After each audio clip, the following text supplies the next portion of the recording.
Let us take a look at some of the patch notes that just dropped for FBC Firebreak, shall we? Okay, here is what we're looking at.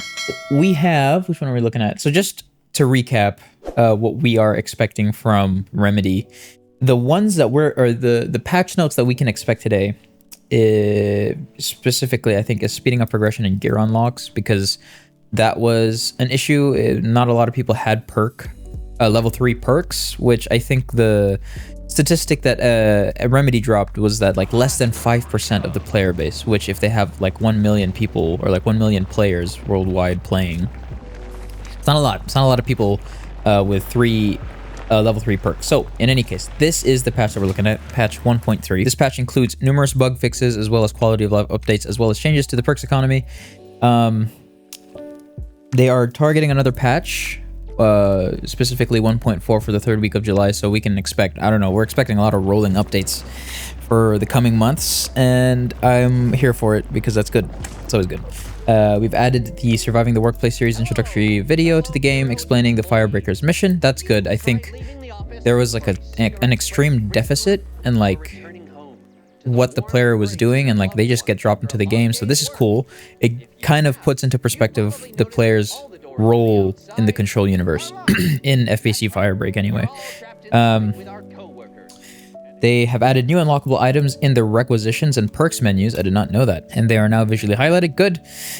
So that's cool. I'm curious to see what the new requisitions and perks are. And this is the new economy rebalancing. Our statistics, yeah, so slightly less than 5% of our player base owns a level 3 perk, which is tough. And then of course that is a different statistic than those who have actually equipped the level 3 perks. So even though people have level 3 perks, I'm assuming maybe even less of them are actually equipping level 3 perks.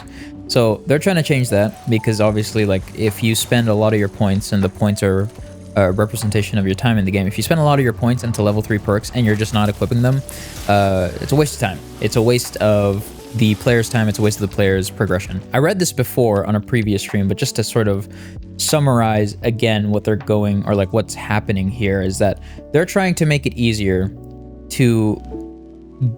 for players to get to level 3 perks across a wide level of perks, but then they're also making it a little bit more difficult to get to those higher level perks that affect enemies and whatnot, because the lower level perks are more or less like you get to sprint longer, you get to heal more from healing sources and stuff like that.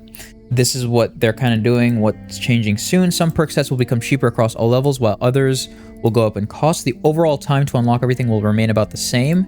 So I'm assuming that the ones that will become more difficult to unlock will probably be like significantly more difficult to unlock, but the ones that are easier to unlock will be significantly more easier to unlock, just to sort of balance things out, I suppose, on both ends of the spectrum there. And this was before patch 1.3 dropped. If you've had your eye on any high level perks, now might be a good time to unlock them before the new prices go into effect. So perk economy, that's the big change. They've added some other patch notes here. Improved the in-game notification messaging for when maintenance happens. Okay, that's good. I haven't encountered that yet. Various fixes and performance improvements for backend and online services. That's always good. Improved backend connection stability so that player disconnecting from a match happens less frequently. That's good. I've never actually had that happen, but when backend maintenance happens, players can now finish the job they are currently playing instead of being disconnected from a game. That's cool. Still no proximity chat. Yeah, dude, I don't know about that one. Like, I feel like they should really get that in as soon as they can, but at least they're fixing and working on the game. Proximity chat, let alone text chat. Text chat's fine, you know, just to like appease the lack of communication in the game. So anyway, apart from the network stuff, let's take a look at the economy changes. Perks economy rebalance. So we've already covered that in this part. But in any case, there's some other things that they've balanced. The swivel cannon has now has 3,200 health, up from 1,000. Oh, that's I don't know. That's a pretty big increase there. As the cannon does splash damage, it damages itself when shooting nearby enemies and was destroying itself too often. This change should make it more durable and allow it to make a few more shots at close range before being destroyed. Okay. Improved enemy behavior. Enemies rush less into areas their compatriots got killed in, making enemy behavior a bit more exciting. Updated the idle sounds of all corrupted items to make them more identifiable and easier for players to pinpoint by sound. That's good. This one I was thinking about more a bit when I was last playing, like when I was playing FBC Firebreak yesterday, because it was like I was trying to find the freaking corrupted items. It was difficult to find them via sound, let alone like my eyes. So the exact number of lost assets and research samples that the player is carrying are now displayed on the HUD during a job. That's good, because the only way we could tell that there was anything going on with how many lost assets or research samples that you had was like bars. You get 3 bars, and it's not really indicative of how much you're actually carrying. But in any case, added tutorials for the secondary function of each crisis kit tool. That's good. Added the player's reputation level indicator to the bottom of the research menu. Added visual notification to the main menu when players have new items or perks that they can unlock in the requisition or research menu. Also added visual notifications to new items in the requisition menu and perks and research menus the players can afford to unlock. Okay, so there's a lot more visual cues and like a lot of quality of life updates to the user interface, which is really nice. I think just making things a little bit more readable and telegraphing that stuff to the player is really good. Fixed an issue where turning off the camera shake from the menu didn't actually turn it off. Okay, that's unfortunate. Fixed an issue where the vacuum perk didn't pick up research samples. Fixed a crash which could happen when the night terrorist perk is active. What the hell? I don't know what this night terrorist perk is, but I'm curious to see what that's about. Visuals and rendering, lost only appeared for the player picking them up.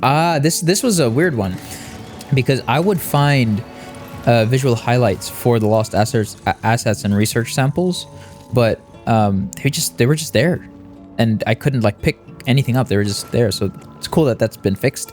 Fix an issue where the Jasper post box corrupted item should spawn inside other objects. Well, that's weird. Could spawn inside other objects. Yeah, that would be unfortunate. Impossible to destroy that thing. Anyway. So those are the patch notes for 1.3. I think it's cool, again, that they're working on this stuff, and I'm looking forward to playing this tomorrow. Oh shit, but you know what?